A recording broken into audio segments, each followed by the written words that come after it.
just emerged, pale and enormous, from the dissolving night. "God sees everything," repeated Wilson. "That's an advertisement," Michaelis assured him. Something made him turn away from the window and look back into the room. But Wilson stood there a long time, his face close to the window pane, nodding into the twilight. By 6 o'clock, Michaelis was worn out and grateful for the sound of a car stopping outside.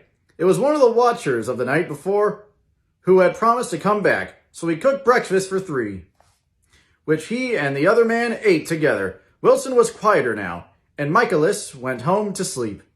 When he awoke 4 hours later and hurried back to the garage, Wilson was gone. His movements, he was on foot all the time, were afterward traced to Port Roosevelt and then to Gad's Hill, where he bought a sandwich that he didn't eat and a cup of coffee. He must have been tired and walking slowly, for he didn't reach Gad's Hill until noon. Thus far, there was no difficulty in accounting for his time. There were boys who had seen a man acting sort of crazy, and motorists at whom he stared, oddly from the side view of the road.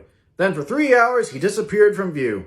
The police, on the strength of what he said to Michaelis, that he had a way of finding out, supposed that he spent the time going from garage to garage thereabout, inquiring for a yellow card.